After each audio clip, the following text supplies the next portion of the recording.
Bismillahirrahmanirrahim. Assalamualaikum warahmatullahi wabarakatuh.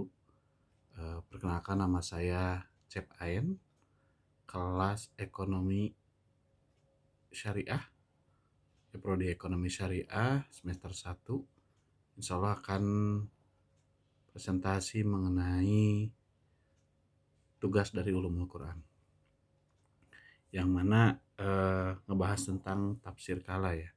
Tafsir kala secara makna atau bahasa lugawi.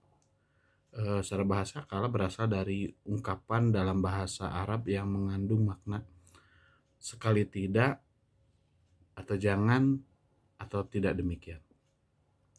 Artinya, kala ini digunakan untuk membantah, meluruskan, atau menghentikan anggapan yang keliru. Dalam Al-Quran, lafadz kala biasanya muncul untuk menghentikan pola pikir manusia yang salah tentang dunia, harta, kekuasaan, atau kehidupan akhirat. Makna semantik atau penolakan keras. Secara makna semantik, kala adalah bentuk penolakan yang kuat. Ia bukan hanya berarti tidak, tetapi lebih pada membatalkan keyakinan yang salah. Misalnya, ketika manusia merasa tidak akan dihisab, Allah menyatakan kala untuk membantah pikiran tersebut. Menegur keras pelaku tercela, seperti kesombongan, penumpukan harta, dan meremehkan akhirat. Mengingatkan manusia agar kembali ke jalan yang benar. Jadi kala bukan sekadar penolakan, tetapi penolakan yang bersifat pendidikan dan peringatan spiritual. Hubungan kala dengan perilaku ekonomi manusia. Dalam ayat-ayat yang membahas tentang harta dan dunia, kala sering muncul setelah Allah menggambarkan manusia tamak terhadap harta, lupa kepada akhirat, berbangga dengan kekayaan, menumpuk tanpa peduli zakat, merasa aman hanya karena harta. Pesan utama, ekonomi harus diatur dengan kesadaran akhirat. Kala meluruskan keyakinan bahwa harta adalah segalanya. Menolak mentalitas materialisme bahwa hidup hanya mengejar uang dan kekayaan dunia. Mengingatkan bahwa harta bukan tujuan tapi amanah dan akan dimintai pertanggungjawabannya. Menolak kesombongan ekonomi yang membuat seorang meremehkan fakir miskin atau merasa tidak butuh Allah. Dengan kata lain, kala memperbaiki orientasi nilai ekonomi manusia agar tidak terjerumus pada keserakahan, tetapi mengolah harta dengan iman, syukur, dan tanggung jawab sosial. Kesimpulannya sederhananya, secara bahasa sekali-kali tidak, jangan, atau bantahan. Secara semantiknya, penolakan keras terhadap keyakinan, perilaku yang salah. Secara ekonomi, meluruskan kesalahan manusia dalam memandang harta dan kekayaan. Kritik terhadap sistem materialistik. Sistem materialistik adalah sistem yang menilai keberhasilan hanya berdasarkan harta, kekuasaan, dan kemewahan. Melalui lafaz kala, Al-Quran mengingatkan bahwa harta bukan standar nilai manusia. Kekayaan dunia tidak menentukan mulia hinanya seseorang, dan orientasi hidup yang hanya mengejar materi adalah keliru.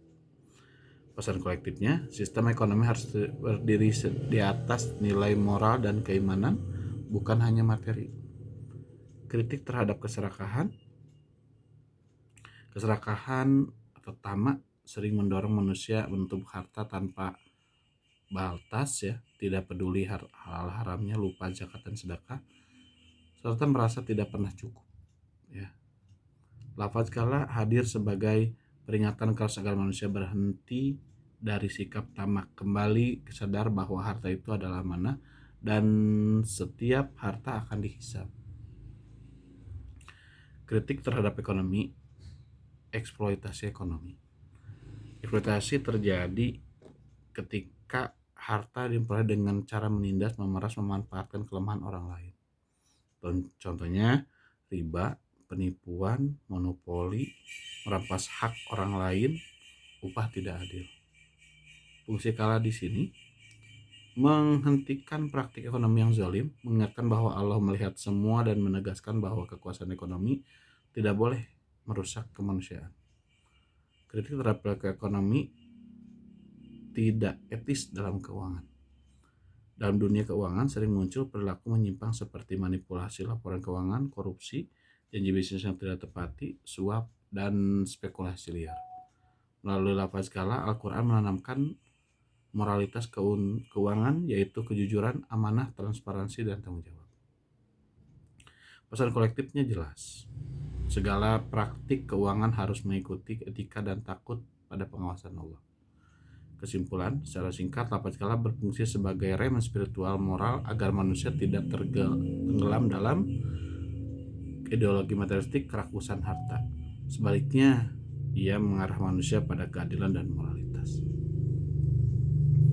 Nah, ini ada larangan kesombongan dalam kekayaan, ya, di mana disampaikan dalam Quran surat Al-Alaq ayat 6 sampai 7. Ayat bahasa dan terjemahannya itu kala innal insana layatgha ar-ra'ahu stagna. Sekali-sekali tidak, sesungguhnya manusia itu benar-benar melampaui batas karena dia melihat dirinya sebagai serba cukup. Ya, pesan ekonominya adalah makna ekonomi ayat ini berikut penjelasannya dengan poin-poin sederhana, ya. Kesalahan menilai kemampuan diri, ya. Juga ada resiko kezaliman dan penyalahgunaan kekuasaan. Yang ketiga, lupa ketergantungan sumber kekayaan. Keempat, peringatan moral terhadap gaya hidup materialistis. Yang kedua, pengingkaran akhirat karena cinta dunia atau Al-Qiyamah ayat 20-21. Kala tajiluna nal mahilah watang runal ijrah. Di sini tidak, bahkan kamu mencintai kehidupan dunia dan mengabaikan kehidupan akhirat. Pesan ekonominya adalah satu, kecintaan yang kuat pada dunia, ya, atau istilah lainnya al-ajilah, mengabaikan akhirat. Yang ketiganya, motivasi dunia bisa menyebabkan penolakan nilai akhirat. Dan yang keempat, nasihat tentang keseimbangan. Dan yang ketiga adalah kecaman terhadap penimbunan harta, sebagaimana disampaikan di Al-Quran surat Al-Humazah ayat 2-3 yang berbunyi allazi jama'a mala wa addada yahsabu anna malahu ahlada, yaitu orang yang mengumpulkan harta dan menghitung-hitungnya seraya menyangka bahwa harta itu dapat mengabadi. Pesan ekonominya, yang pertama adalah kecaman terhadap akumulasi kekayaan tanpa kepedulian sosial.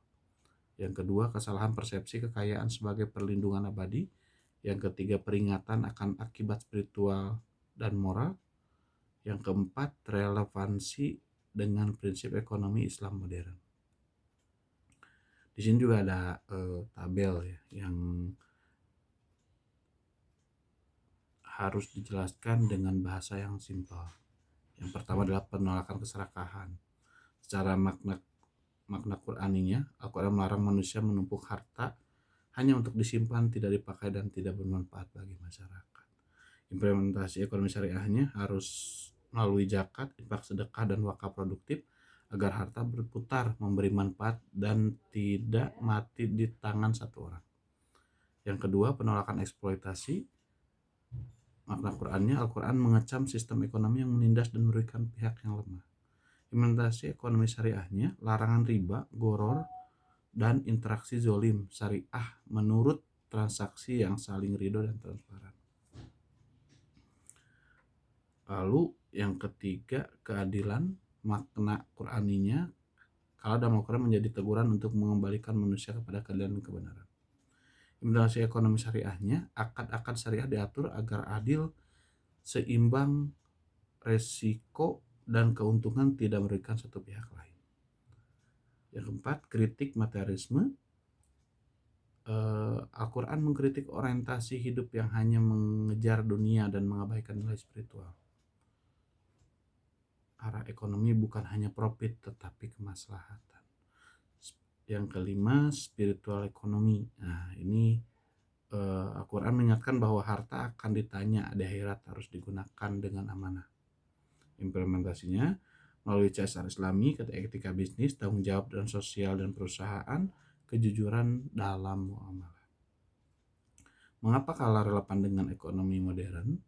Karena kala adalah seruan tegas dalam Al-Quran yang berarti jangan begitu, atau keuntungan tapi juga etika, tanggung jawab sosial dan keadilan.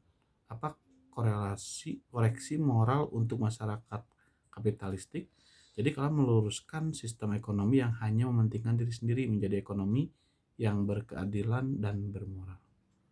Pesan kala untuk bank syariah, jangan hanya mengganti istilah bank dengan bank konvensional. Pelaku bisnis jangan curang, pemilik harta jangan sombong, ingat bahwa harta adalah titipan. Ringkasnya adalah, kala adalah suatu keras Al-Quran yang mengingatkan agar ekonomi tidak melahirkan kesombongan, keserakahan, dan ketidakadilan. Ia menuntut ekonomi menjadi berkah, adil, etis, dan manusiawi. Sekian dari saya. Assalamualaikum warahmatullahi wabarakatuh.